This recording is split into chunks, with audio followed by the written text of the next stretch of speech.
You are listening to WHOA Podcast, coming to you from Gainesville, Florida. Good morning, everybody, and welcome to another episode of the WHOA GNV Podcast, the podcast bringing you businesses and individuals that make you go, whoa. Today on the show, we have the student engineering design team called Gatorloop.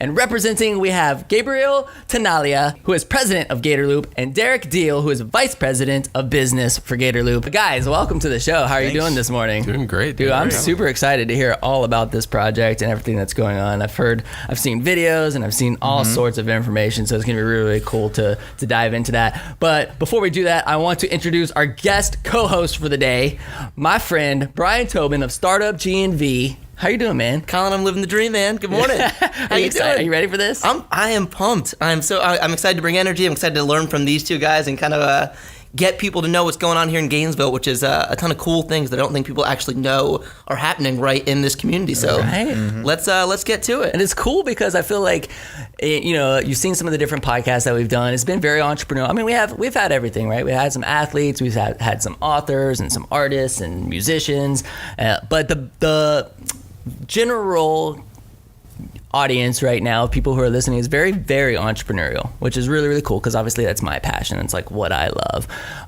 But I don't know, have you had students on the show before? I don't think we've had students yet. Right. And so this is cool because for me, this is like a huge purpose of this podcast is really to be a bridge between this top 8 university and the entrepreneurial environment that we have in Gainesville and how we can get more of this like collaboration and people just knowing of each other. So that's what got me super, super excited to dive into this podcast. And obviously this particular episode with Gatorloop is like very entrepreneurial, and I mean, I think a lot of people know who Elon Musk is and the things that he's doing.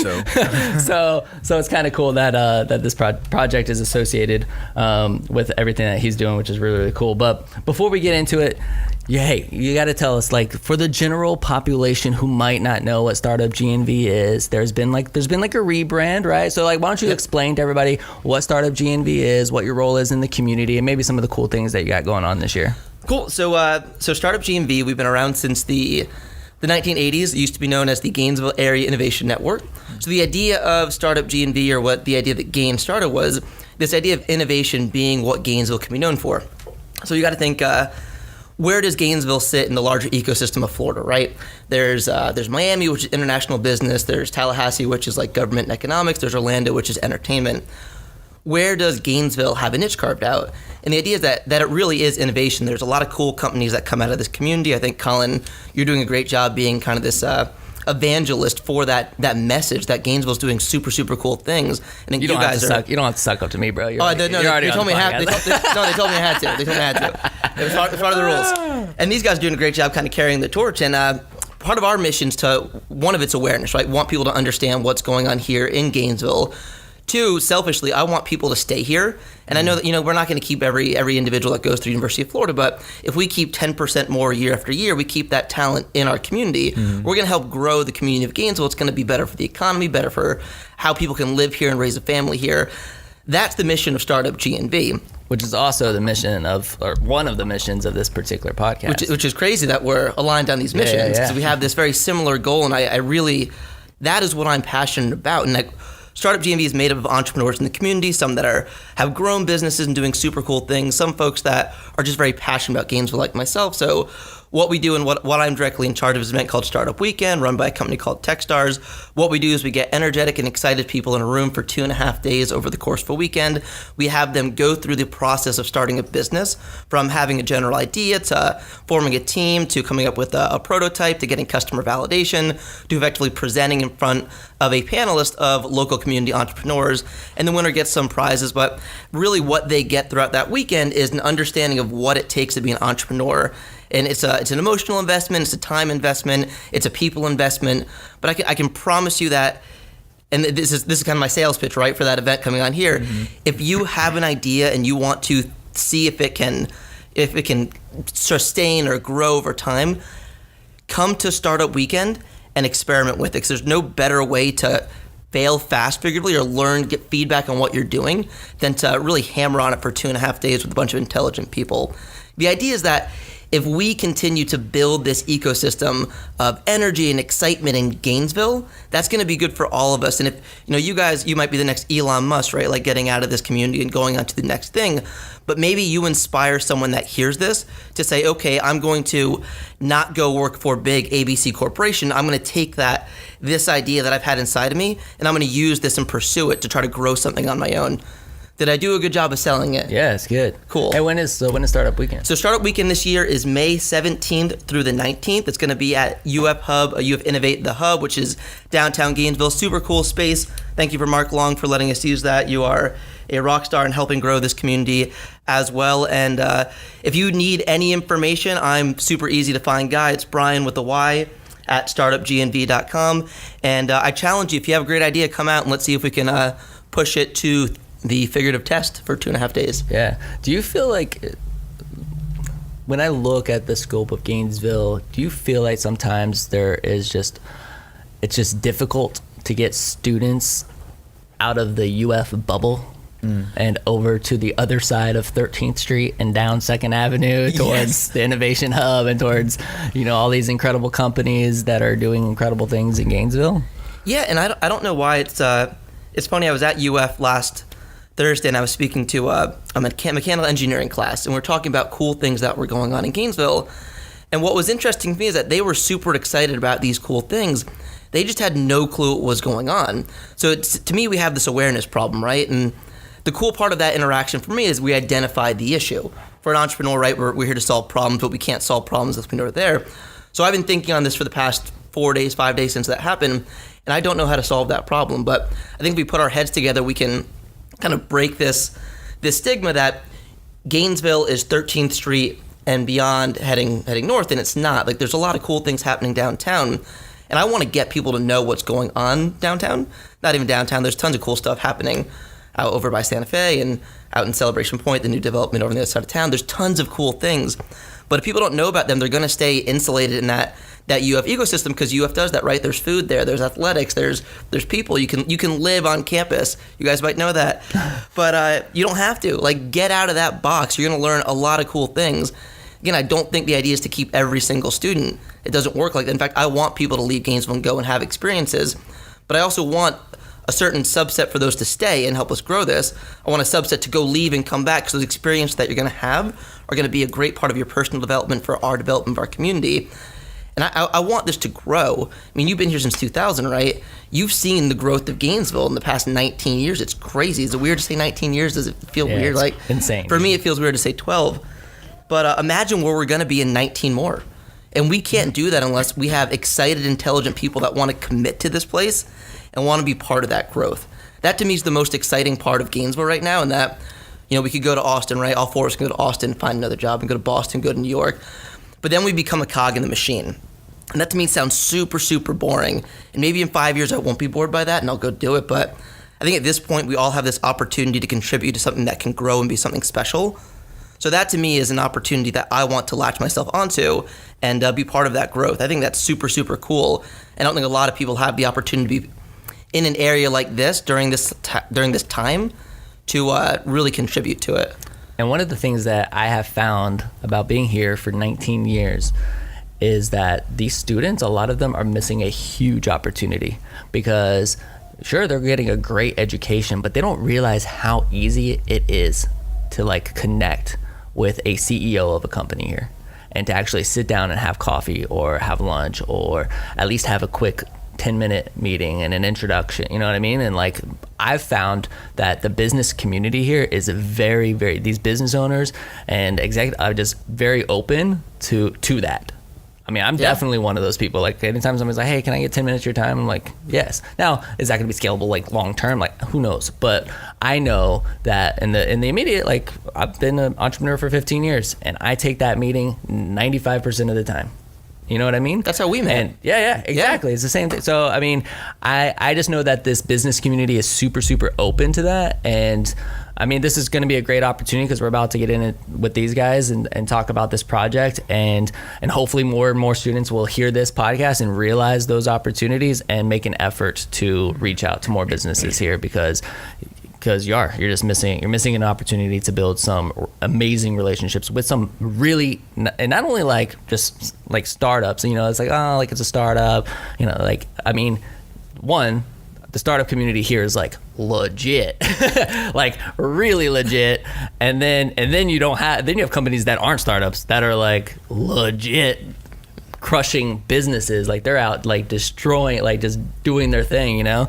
And you can meet those guys too. So I would just encourage students to get outside of the UF bubble, go just email somebody, call somebody, and just connect with a business owner here, because Bryan's absolutely right. Like we want more of the talent to stay right here in Gainesville and help us build this community.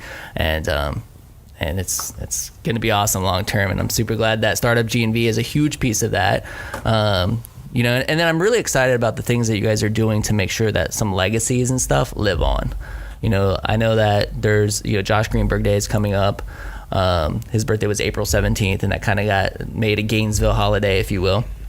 And one that's like well deserved, and like that's a legacy we certainly want to live on. And I've just seen Startup GNV kind of grab that and take that and is really ensuring that legacy. So, and for those of you that don't know, so Josh Greenberg is one of the founders of Groove Shark. This is actually an issue that we talked about in a meeting, that we don't want that legacy to fizzle away, because I think what he did was something that was instrumental to the Gainesville startup scene, technology scene, whatever we want to call it, entrepreneurial scene. And you know, he unfortunately passed away, and what we want to do is carry that torch, right? And I think Josh is someone that, you know, and I'll be very transparent. I did not know Josh, and this is where I get in this awkward space where I knew of Josh when I was moving from, I worked for kind of a larger company when I first graduated college, and then I moved to the startup scene. But Josh to me was an inspiration as well, because I saw this guy who was a young kid who had a great idea. I used Groove Shark at this job that I had, and I thought it was awesome. I thought it was super cool to stream music online, and we see how that's evolved, just like with the Pandoras and the Spotifys, and so many other companies have jumped on that wagon, right? But Groove Shark was here, and I don't want to overemphasize that, but Groove Shark was here in Gainesville, Florida. It was in downtown Gainesville, past 13th Street. And what Josh and team did, it's great. And what's cool is that a bunch of the talent that was with them has moved on to other companies in Gainesville, and they've been an instrumental part of those companies' growth as well. So you're right. We want to keep these legacies alive, because I think the worst thing that we can do is be this entity that represents startups, and then we don't help move these companies forward, right? Like, can we get every business funding? Like, absolutely not. Like, that's not how it works. But can we be the people that if you need to have a conversation about what it's like to be an entrepreneur, to have a startup, to run a startup, to kind of get your day in the life, and that's where Startup Weekend comes in. That's what we want to be. So I appreciate you bringing that up, because I had not planned to talk about that, but I think that's a very important thing that we want to make sure people are aware of. Well, and it just goes to prove my point, because Josh Greenberg, like I wasn't like really good friends with him, but I was one of those younger, I mean, at least in terms of like, I mean, we're probably about the same age, but in terms of where they were business wise and where I was, like they were well ahead, right? Like well ahead. And I reached out to him and I said, hey man, like I would love to just go out to lunch with you and just pick your brain a little bit. And he was so open to that. And he was like, yeah, absolutely. Like, why don't you come by Groove Shark? I'll give you like a little tour. And then they actually took me to their cafe. and then he treated me to lunch.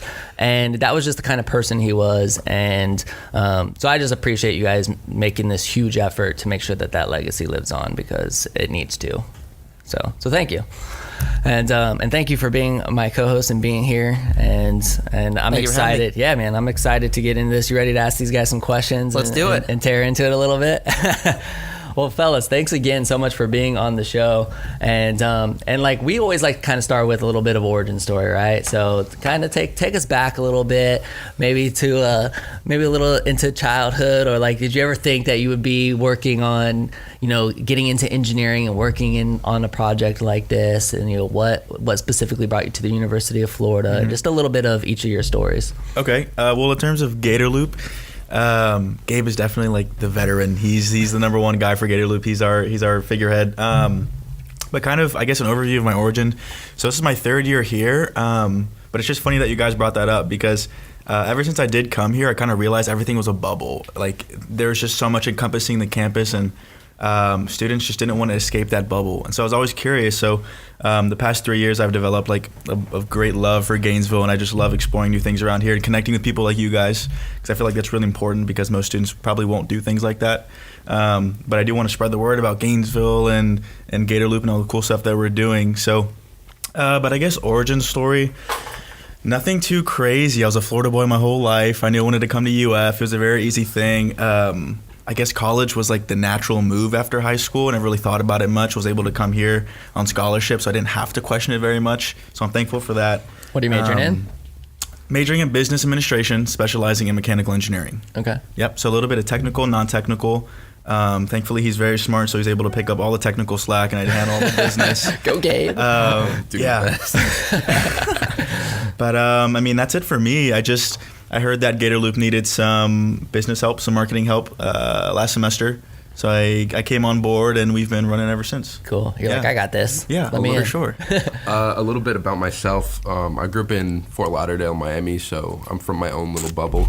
So I mean, like everything you see, you know, it's usually down here. So moving to Gainesville, I wasn't expecting to see so much of a thriving community.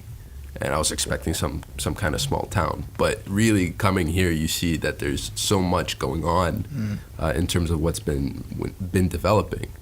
I am a mechanical electrical engineering student, so definitely gets very technical. I think the first time I've ever built a robot was at some camp in 4th grade. So it's been What kind of robot? What'd it do?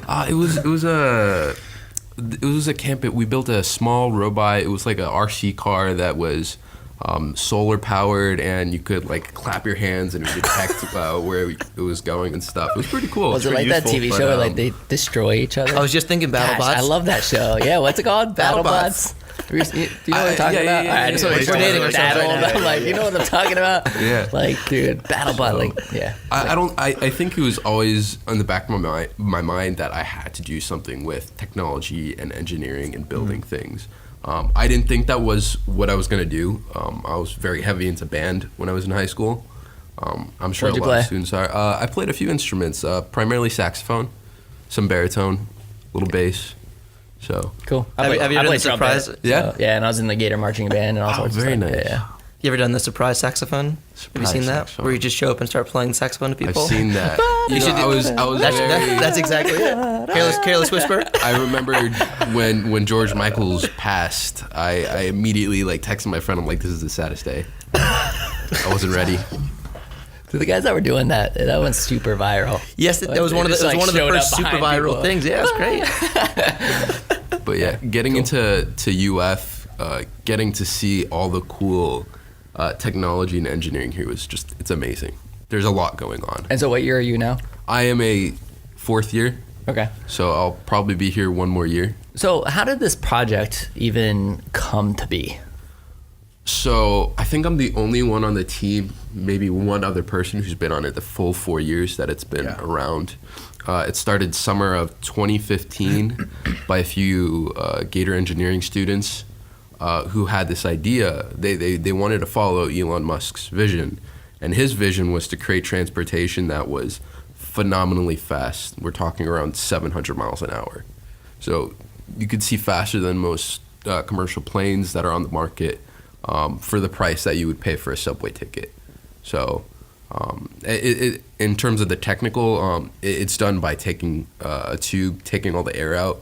You eliminate all the drag that's in there. I mean, is it basically like when I go to Bank of America and I put like the tube in? Very and similar. it's like, That's how I always It's like a explain it. vacuum. Exactly. That's more of the air is propelling it. It's a little different. Okay. So for this one you have the concept technology is like- similar in terms of like Similar. tube and like Right. traveling. Okay. Right. Yeah. And they just want to make it go as fast as possible.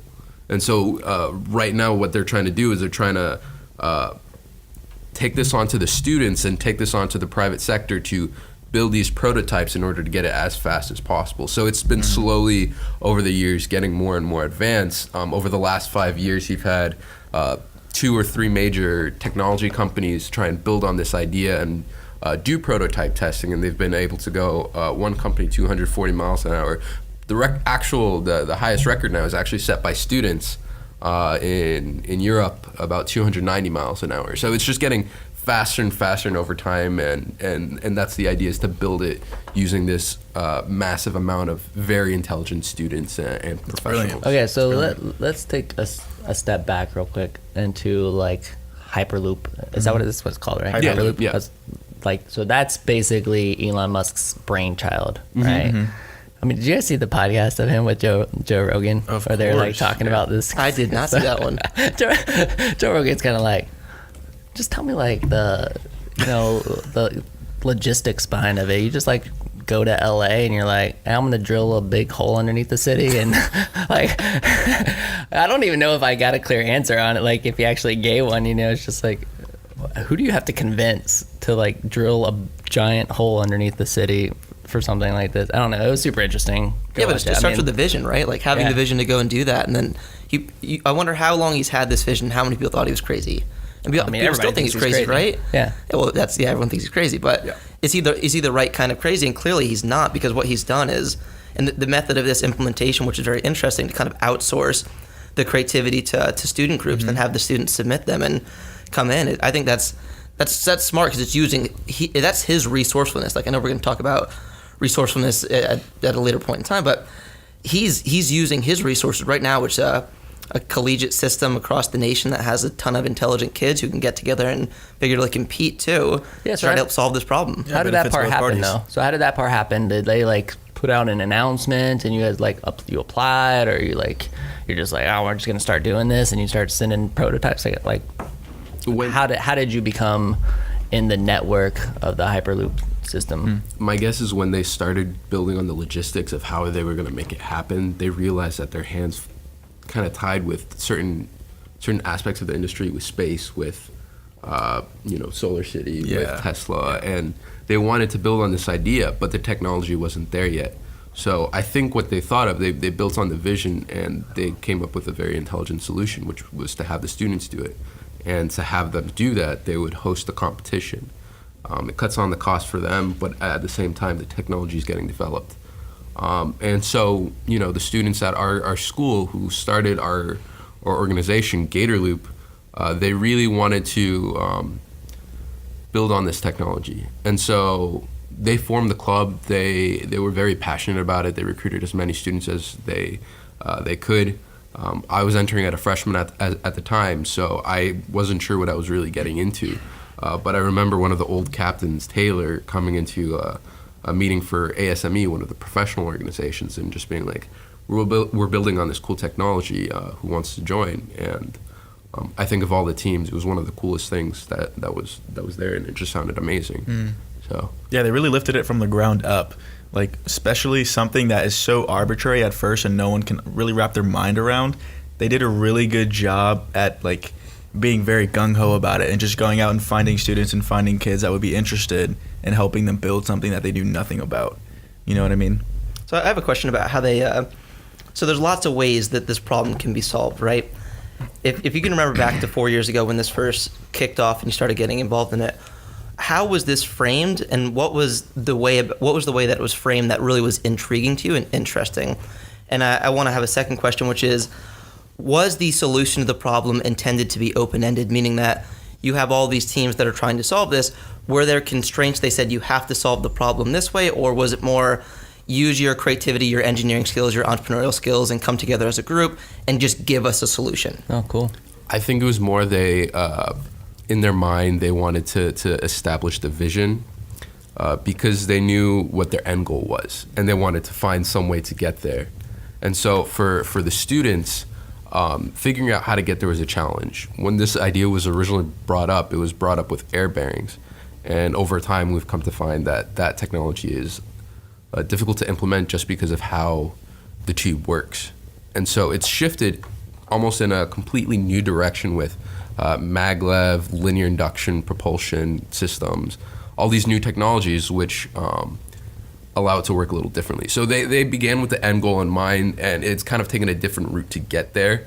But at the same time, it's built up, and the logistics, it's becoming more feasible over time.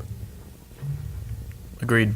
And that's natural, right? Like we have a hypothesis of what's going to solve the problem, right? But we don't know if it's actually going to work until we start implementing it and working towards it. So that to me is natural, right? That's the whole natural part of trying to figure out anything in the world, and that you have this goal, and the goal is the Hyperloop that we want to work towards, and we had the theory of what's going to work initially, but clearly you, and not just you guys, right, the other teams that are working on this, identified there's a better way, and this is like, well, pivoting the space. You're still moving towards that same goal, but your implementation of the way you're thinking about it slightly changes. That also changes how you work as a team, the resources that you need, and what you actually need to do to move forward with the project. So very cool. I have a very interesting question for you. Since you are now a fourth year at UF, this program's 4 years in. You've been doing this for all 4 years of school. And it seems like this has evolved from, I'm interested in this cool concept, to this is now a club, to now it's a business. Walk me through that evolution for you and how that was like to balance your personal life, your education life, and now what's becoming your professional life. So give me that story. So when I started out, I didn't necessarily know how much I could contribute. I started out, like most other students who join in engineering at UF. They come from high school, they got their education that way. They don't necessarily have the experience that's built on actually doing things outside the classroom. And so for me, that was my way of trying to learn and trying to develop myself over time. Eventually, though, I became so involved that I actually got the chance to go to LA at SpaceX headquarters and test our original pod, which was amazing. And I think in terms of the evolution after that, how I became more involved was very abrupt. Both my previous captains kind of been like, our time is up. You're next. Passing the torch. And I think they were just really scared to do it because it was their baby. So for them to give it to someone else, they had to really... I think, for them, they were a little nervous. And for me, I didn't know what I was getting myself into. When I said, yeah, I'll do it. And they're like, no, take 3 days. Take 3 days, give me your answer then. That's good advice. But you know what? Definitely, it was so much work that I was not expecting. But I really wanted the club to flourish and to grow. And so my vision, my ultimate goal is getting them to that competition stage to build these pods and to test them. And they're not cheap, and they're not... logistically, it's a nightmare. But this year for sure, like we've had some very intelligent, very motivated students, and sometimes it's easy to find the intelligence in this community. Not always so easy to find the motivation, but these students definitely they carry that on their shoulders, and they want to do something with this. Why do you think that is? Like, why don't they have the motivation? I think people are sometimes just locked into a certain mindset.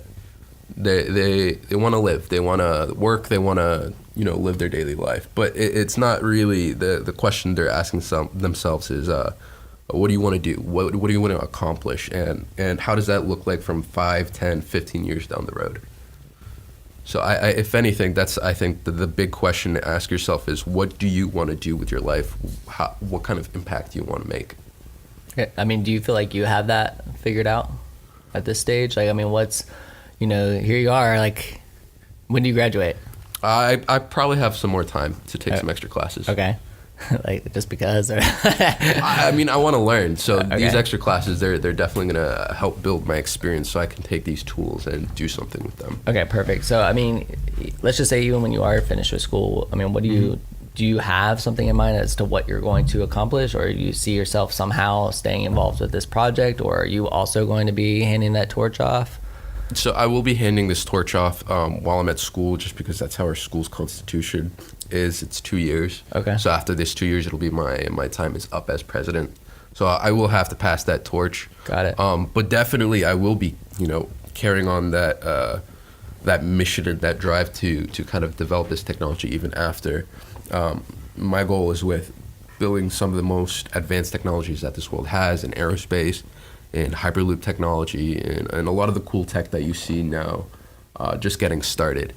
I think it would be cool to see a lot more startups, and that would be in Hyperloop specifically, and I think that would be something I'd be very interested in. Because it's really, I see it as a very it has a lot of potential. How could our community help with the project? Is there anything that we could do, at least in terms of support? I mean, how are you guys even, like, how's this thing even being financed? Is it through the school, or? That's a really good question. Like, how are you guys raising money? Or like, so we've gotten some money from the school before. A lot of it is from community support and donations and sponsorship from, you know, some companies in the area, and some big companies not in the area. It's all people who want to see the technology flourish. Got it. It's not a cheap project. I remember our first pod cost about $60,000 to develop. Okay. So, but when we pooled our resources, we were able to build something and test it and kind of figure out what's the logistical promise. And I definitely know that there are schools that are doing feasibility studies to kind of gauge more or less how they're going to make it happen. They know it will work, but they want to see, like, in terms of the civil engineering, in terms of the mass development, what's the most effective way to make it possible. So when they drop the ball and they start running, they can really just take the technology and, you know, put it all over the U.S., put it all in international companies. Yeah, but I think as a community, not everyone can donate money, and that's not always the most important thing to do. Just as of right now, we're really obsessed, at least I am, with telling the community what we are and how this is not some random student invention that has nothing to do with their lives. Like, Hyperloop technology is something that the average citizen is going to be, like, involved with, is going to be experiencing within the next 10 to 20 years, right? So I just want them to start understanding what the technology is and how we're on the forefront of trying to push that technology and bring it to them just at least faster. But also, I love it when people see students that are working on something that actually does affect their lives. And so we love trying to build that community support and that community, like, knowledge of what's actually going on in our university, you know? Yeah. Yeah. That's cool. You said that you actually got to test the pod? Yeah, we've got to run a few tests, mostly to make sure that the pods that we build are safe. Okay. So what's that process like? Where do you go to do that? So kind of how the competition works is that it's divided into a few stages. The first stage being the concept design that you present to SpaceX, the final design, which is very, very detailed. It's about 80 to 130 pages. Ours was 103 pages for a final document. It's very technical. It's essentially showing that this will work before you go and build this technology. And we've passed it, and we're hoping to pass it this year. We should be finding out sometime this week. But once we do it, we go through the safety checks and we build a pod and we test it, doing functional tests, battery, software, mechanical systems tests, just to make sure that that it works in all respects. Because once this technology is made, we want it to be safe. Eventually, we want people to be able to hop in a car. Let's say they're here in Gainesville and maybe drive down to Miami in, I'd say, around 45 minutes. Yeah, which is crazy. But it sounds crazy. Yeah, but it's so likely that it's even more crazy. At this speed, it would have to be, you have to make sure that all the safety is in check. And I think at some point it will definitely be safer than taking a car down to wherever. Just because they're having all the systems in check to get it there. Absolutely. Also, the good thing about Hyperloop is that once the theory is fully complete, it's faster, safer, and more cost-effective than almost any other mode of transportation. So that's the beauty of it. We're also so we're going to be testing our pod here in a couple of weeks and whatnot when we start building it.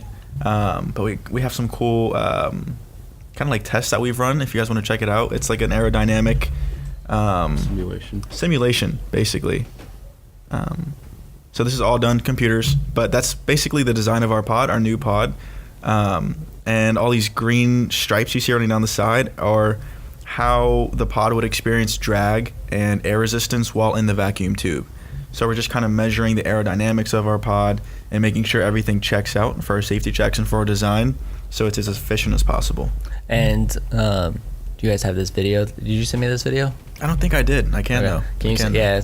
We'll overlay it on top of the podcast so that way other people can see. So those of you that are listening to the audio version, you want to go check out the video version to see what he's talking about. But that's super cool, man. Yeah, we can send you some of those simulations just to kind of see what it is we do on a normal basis. But some pictures of like our pod in general, like the overview of the assembly and what it looks like in its guts. You know what I mean? Yeah, we can send you those cool pictures, how everything kind of functions on a broad sense. That's cool. Yeah. I would tell, like, it's mind blowing to me because, like, Bryan, when I see stuff like that, I'm like, oh my gosh, I can't even believe people think like this. Yeah. I mean, I just don't have that kind of brain, you know what I mean? And I'm just, it's awesome. Like, I want to surround myself with more of that because I'm just envious of that. It's the beauty of teamwork. Yeah, it is. It really, really is. You can rely on other people. So tell me about the team a little bit. So you got, how many people are on the team? So I would say that we have about 30 to 40 active members, people actually putting work into the team. I would say it grew a little bit because we've been trying to recruiting a lot, especially some of the younger students who are coming in now to kind of build on their experience. Right. Now the next step after that is just keeping them motivated. Yeah. Right, because people come and go quick, very, very quick. So we do want to keep those kids latched on because we're going to need them next year. We're going to need them a lot, especially since this guy's stepping down. But I would say in terms of our team structure, we have our president, we have a couple VPs handling different things, different overall aspects of the team. And then we have leads in each of the different engineering categories. Okay. So like the mechanical systems, the design of all that, our electrical guy, the one working with the batteries, all of our electronics. We have our software guys. Derek, are these all students? These are all students. Mostly undergraduates. Probably like 95% undergrad. We have like 3 or 4 grad students helping us with some like nitty-gritty calculations and simulations. Is that the technical term? Nitty-gritty. Nitty-gritty calculations? Yeah, I like breaking it down a little more simple Yeah, sometimes. That's definitely the technical term. Is the He's making sure I understand it on the other side of the table. He was talking to us for sure. For sure. So you mentioned to recruit, like you recruit these students, right? Mm-hmm. Walk me through that recruiting challenge because the intelligence is here, right? Like there's intelligent people at the University of Florida and elsewhere in the community, but motivation, I think, is the problem, right? How do you have them buy into a vision? 'Cause that's really what you have here, right? This is not a solution that's going to come out in 12 months. This is something that they're going to be a part of that might be 10 to 20 years down the road. Mm-hmm. Walk me through that process when you're talking to a student who might not have that long-term vision and how you sell them on joining your group. Wow, great question. Well, I think what we see in a lot of newcomers is that they think it's cool. They hear Elon Musk, they hear Hyperloop, and they hear that they can gain experience on a real engineering team. So they hop on, they sit in one of our GBMs, and things get very complicated, and they realize they actually have to work. What's a GBM? A general body meeting, right? So just like a general meeting for our team, it's kind of overwhelming for a newcomer.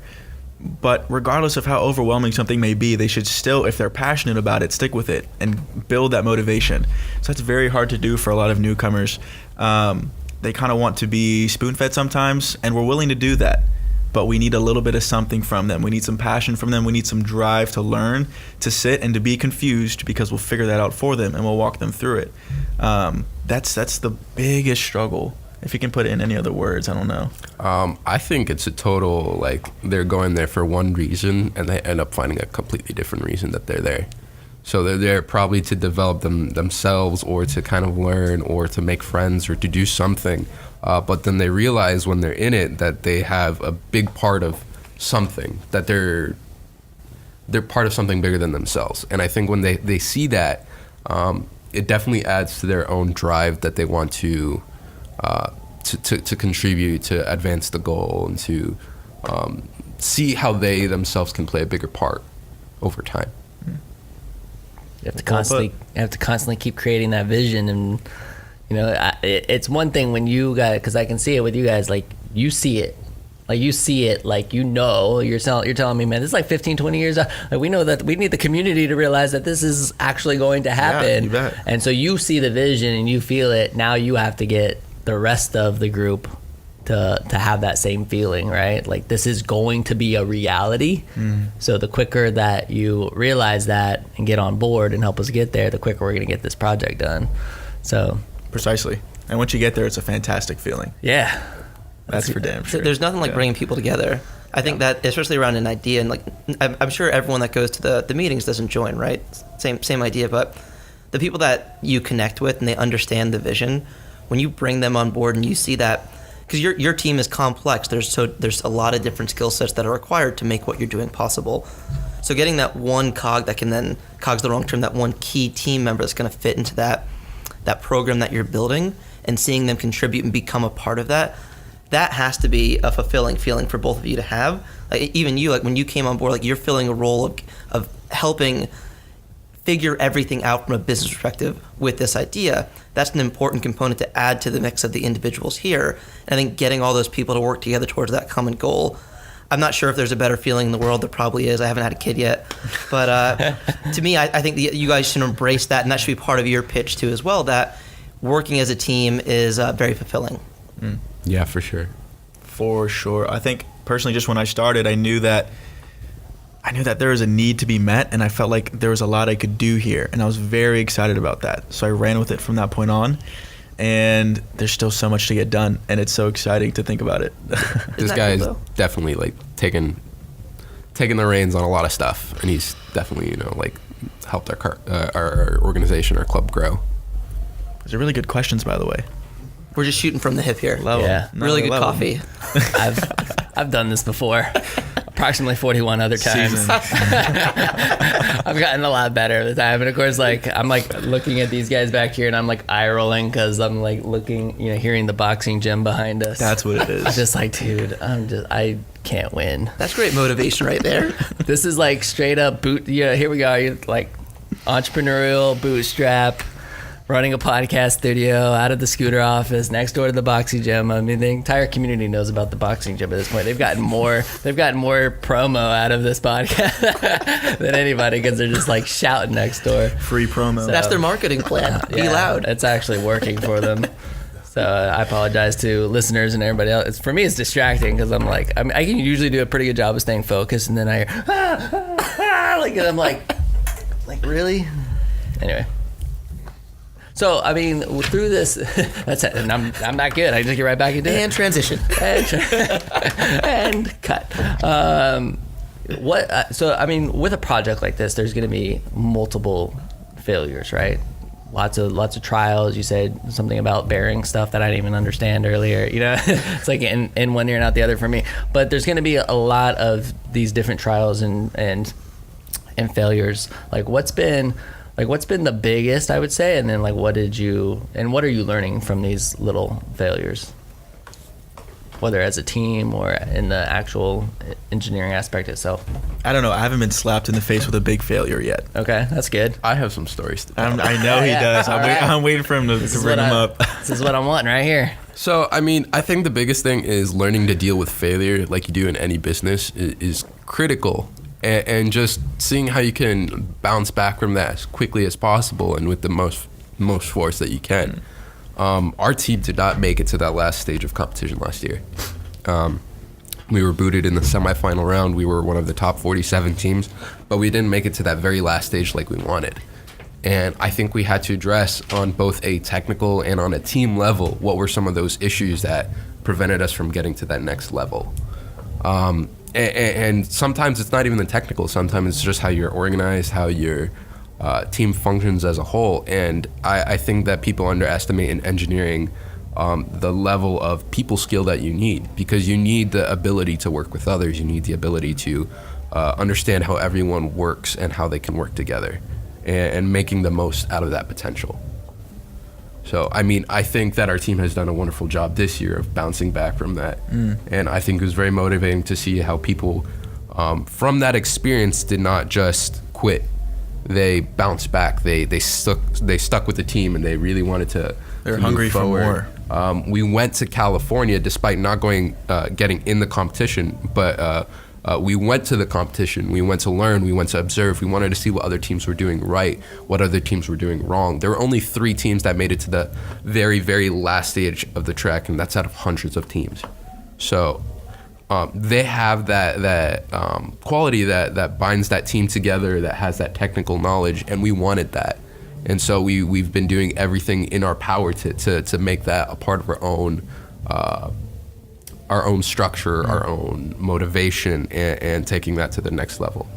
And we hope to continue learning and doing that over time. Do you think this idea of team perseverance is more a function of the people that you have on the team, or are there things that you all do proactively to build this idea of perseverance with the individuals, because failing is difficult, right? No one likes to lose.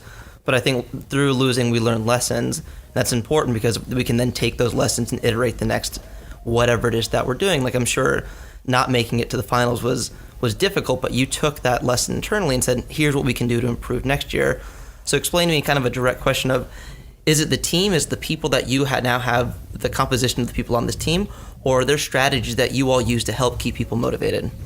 I think it's more of a combination of both. The people that we have, they're great and they're motivated. But I think it's also, for anyone listening to this, it's how you set yourself up and how and where you want to be.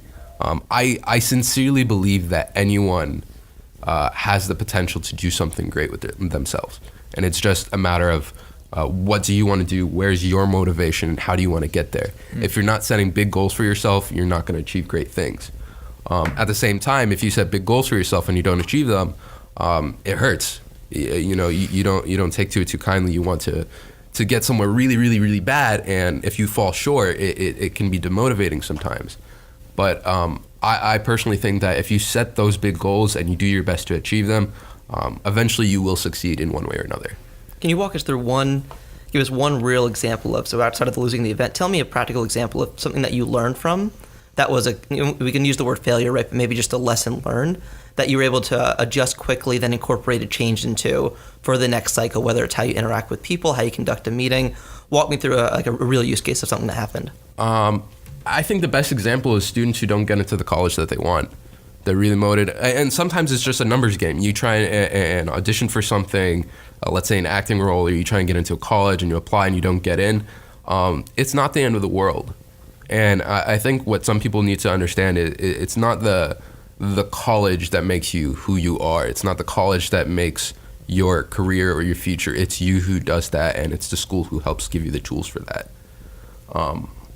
I remember I was very upset, and I got rejected from MIT. I applied, but they're lost. I know they're lost. Like I could not imagine a better college experience than coming to UF, finding such amazing people, amazing friends, and really and making this college the best experience that I have, and taking that and doing the things that I want to do. And it's not the college that defines me.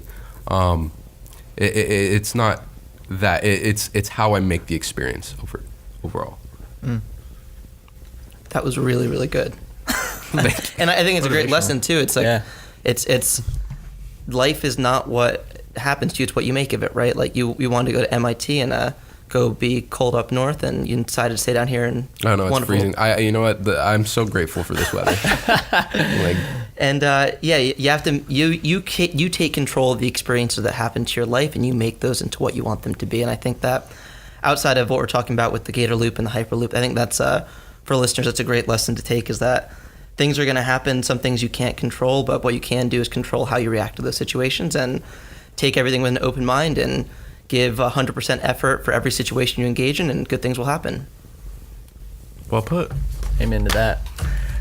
So I want to kind of circle all the way back around to the beginning of this podcast real quick as we're about to wrap this up. How can we get more students off of campus and involved in the community that's not the University of Florida? Great question. So my first answer that comes to mind is that the Innovation Hub is technically still University of Florida, but there's people sprinkled in there that understand more than just the university. We actually hold our meetings at the Innovation Hub. But I think the whole startup culture in Gainesville, as it grows, and the amount of startups and people moving back to Gainesville just to start their businesses, is a good start. It's a good place to start. And I think as students start to see that and pick that up, and as more teams like us try to branch out from the university and establish like wings, and try to do things with the community, the more students that do that, the more students will follow, I think. That's the first thing that comes to mind. But that's something that I struggle with a lot, just thinking about, is how can I pierce that bubble? How can I show all of my friends and other students that there's a lot more to Gainesville than just the university, just 13th and 34th, you know? Yeah. I was pleasantly surprised to find out that FIU is starting their own Hyperloop team, and I definitely think that aside from UF, there's some of these other colleges which have great students, great minds that they haven't really had this opportunity yet. I think the more you spread the word to other students, to other professionals, the more likely you're able to see that result in Florida at home, and to see the idea and technology grow. And sometimes it is that numbers game of just spreading the word to as many people as you can and sharing that vision. And I think it's growing, but What do you guys think? I'm curious from a different perspective. Like, how can we spread that community effort? It's funny because when I look at this podcast, for example, like I said, it's one of the reasons why we're doing it. Mm-hmm. Don't worry, dude. That happens at least once every 5 episodes. Well, this is alarms are going off. Yeah, no, don't even sweat it. And we don't edit anything. We just let it roll. Perfect. Don't sweat it. We don't edit. It's one of the reasons why I even got into this podcast. It's like, I see I see the University of Florida, I see the city of Gainesville, I see the Chamber of Commerce, I see a lot of organizations and nonprofit. Like, I see everybody trying to get on the same page with a unified vision for the city, which I think is exactly what we need to do. I agree with all of that. I sit on the board of directors for the Chamber of Commerce, and I want to be an active piece in that, and I'm proud to be an active piece in that. But a lot of it can just take some time. There's things that are a little bit beyond my control. These are large organizations. There's some red tape involved. It's just things are just going to take some time to evolve and get to that point, right? So when I sit back, and this is what I encourage everybody else to do as well. When I sit back and I say, okay, there's all of this stuff that's really beyond my control, but what is within my control? Okay. What can I do? And the one ability that I knew that I've had, which is the reason New Scooters Plus is one of the top scooter dealerships in the country, is media and marketing. Like, I'm a marketer. That's what I do. And I was like, you know what? I can absolutely bring in unique businesses, unique individuals, unique students, unique anybody, and interview them, share their stories, and show the world why Gainesville is a community that they should be involved in. And whether that meant hey, students from top 8 university, stay here. Or, hey, if you're out there in the world and you're listening to this podcast and you're like, oh man, like Gainesville sounds like a happening place, like maybe I should look at moving my company there, right, and do it. We've already had that happen. We've already had somebody say, I'm moving my company to Gainesville because of your podcast. And which is like the most especially after 40 episodes, like the most mind-blowing thing that I've ever heard. But it was valid, it gives me that validation that this is worth doing. Like, that alone. Like, I've invested so much money in this, and I've asked for 0 cents at this point. Like, so much money into this, and it's because of my passion for Gainesville. Same with Bryan. Like, we just have this passion for Gainesville. Same with Ty, who's now he's overseas playing golf right now. Hopefully you're crushing it, Ty. But he has that same vision for Gainesville, and we all share that. And then ultimately, like, again, I've said it multiple times, just being a connector. If we can connect students with businesses, or we can connect other businesses with other, I can't tell you how many people have said, Colin, I've gotten several leads from being on your show. Like, to me, I'm like, that's awesome. Like, that's great. I want to hear more of that. Keep telling if that happens to you out there in the world, like, keep telling me that, because it gives me more motivation to keep doing this. But just new relationships being built. I want to be the ultimate builder of relationships in Gainesville. Oh, like kind of like the Godfather of Gainesville in a way. Sure, that'll work. I mean, as long as I can connect people again, and again, here we are, like, circling back. We're talking about Josh Greenberg's legacy on Gainesville and the stuff that he did in the startup community. Like, I'm not gonna lie, I want the same thing. I want people to know that, like, when I'm off this planet, they're gonna go, that guy right there made Gainesville, Florida. Like he was a huge inspiration to how that community became that community and grew from what it was to what it is today. And if I have people say that about me when I'm gone, dude, then I served my purpose. Mission accomplished. Yep. So I don't know, man. I get juiced about that. This has been an incredible experience so far. It's just great to see the different organizations and the different people who are, playing such vital roles in the community. I met with 2 businesses yesterday and just building more and more relationships. And I'm just consistently blown away by the people in this community and what they're doing. And when I hear of companies that are just absolutely, crushing it and growing and I mean, they're contributing to this economy, and, it's the brilliance, the minds, the thought processes, the people, I'm just consistently blown away. I mean, it is like, that's why we named the podcast the Whoa Podcast, because this is like, whoa, up in here, like all the time. So I have one final question. Do you have any more questions? I'm all set right now. Okay. I have one final question, and it's an easy one. It's like, where do you guys see yourselves in 5 years? Wow. I ask myself that every day. In 5 years, hopefully not in school. That's the first thing I can think of, because I want to do something besides school. That's all I've got for now. We'll see where it takes me. I'm just making sure my toolbox is full before I get to that point. Good. Yeah. I can still see myself kind of figuring things out.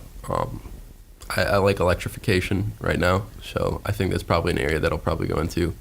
But beyond that, just figuring things out. What kind of lifestyle do I want? What kind of things do I want to accomplish in that time? So continue to raise your bar. Yeah. Never stop learning. The getting out of school comment. For sure. I totally get it, because school, it can be a little bit rigid for how it feels, right? But even when you break out of that bubble, that education bubble, don't stop learning. Don't stop having new experiences. I love your analogy of making sure your toolbox is full, but don't ever let it get full, because that builds this complacency, and we don't want to get there, right? Like, you should always be striving and achieving for something. And I think that's just that's something that I've learned when I graduated, was that I wanted a new challenge every single day, and I make it a goal to learn something new every year, and I set small attainable goals and big goals. And I think for you all, if you're thinking your 5-year plan, don't just think about who you want to be, think about what you want to learn or what you want to accomplish and experience that you want to have, because I think that's a different way of framing that. When we receive that question, it's like, I'm going to be an accountant. And that's not the right answer. It's like, here's what I want to do, here's where I want to grow, here's what I want to learn. So I like that both of your responses included that you know that this is not the end, right? When you get that diploma and walk off the stage, it's not like, boom, life is done. Like, now I'm going to do this job for 20 years and it's over. No, continue to push yourself and grow, because it's going to make you both just better human beings, and it's also going to make you much more desirable in the workplace for other places to go to. And then, of course, come back here in 5 years and start a business. Yeah. That's noted. Yeah. That happens noted. a lot. It does. I mean, I'm constantly surprised by how often that happens. And if it's not like necessarily starting a business, it's just coming back and working. I tell people all the time, like, I've had a lot of part-time college students who worked here at the scooter shop, and then they graduate and they leave and they go to the big city for a short period of time, and then they come right back. And I see that a lot. I say this thing, and I don't think people believe me, is that Gainesville has this energy to it. And you don't believe it until you experience it. Right. And people leave, and that's fine. Like, I'm not saying everyone should stay here. I don't think that's the best thing, but I am a believer that when you get out of Gainesville and you see that there's other communities and other ways that people interact, and there's communities that aren't as open as we are, not just like with helping people, I think is the big thing. It draws people back, and then this is a good time to be drawn back to Gainesville because of the opportunity here to be an influencer on the growth of the community. I loved your statement a second ago. Very, very openly, I want to be the same thing. I want to be part of Gainesville's growth, and I take a lot of pride in that. I don't care if anyone remembers my name, but I want to know that I've had this influence, whether it's just positive energy or motivation or helping people see the potential in something that they might not have seen the potential in, and then also be a part of it. I think that is what is the best part of Gainesville, is that there's not just this sense of community, but there's legitimate potential to do cool things, and companies have shown that there's a viable economic product we can put out there, which means more jobs, better opportunity, and you don't have to leave to get a good job. I hate hearing that response from students, like, oh, I'd love to stay here, but there's no opportunity. And it's like, okay, well, you've now identified a problem, let's solve it. Let's find places to come here and give you better opportunities so you can't stay. Yeah. It's a good perspective. Yeah. It's a very good perspective. Never thought of it that way. Well, guys, before we sign off, is there where can everybody learn more about the project? You guys got social media, website? Great question. Kind of So we have a brand new revamped website, which will give you kind of an overview of what we do and who we are. ufhyperloop.com. Our Instagram, we've been working really hard to beef up lately. That's UF Gatorloop on Instagram. We're on Twitter as well, not very active, but if you want to find us on there, it's also UF Gatorloop. Facebook, Gatorloop, same thing. Lots of Gatorloops. You can find most of this online just by searching us in Google. Yep. If you search us in Google. If you don't want to remember this or write any of it down, just Google Gatorloop and you'll find us. We're just trying to say Gatorloop a lot. So I always send that. Let me Google that for you. Or have you guys done that? No.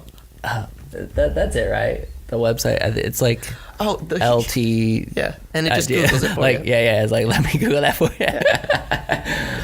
We should have had a big yeah. roll of that at the end. Let me Google that for you, and then put Gatorloop in there. But definitely, we have make it happen. We have that vision of sharing. If you want to reach out to us, there are definitely ways that you can do that. Cool. Yeah, our website's the best place. Reach out to us. Let's get talking. Let's tell the community what we're doing. That's what we want to do right now. Yeah, even if you're just interested in learning more. Yes. Well, guys, thanks so much for being here. Yeah, thanks for waking up We early. appreciate with you guys us. very much. Yeah, Yeah, thanks for waking up having us. early with us, coming in and sharing a little bit about the project. It was super awesome. Bryan, dude, I'm elated that you came on and to be my co-host, Thank you man. for having me. Thank you for having a very, very similar vision to what I have for this community, and just keep working hard. And if I can do anything to help the Startup GNV community, just let me know. Appreciate you guys. And world, everybody, thank you so much for listening. This is the WHOA GNV podcast, the podcast bringing you businesses and individuals that make you go, whoa. Everybody go, whoa. We'll see you later. Bye.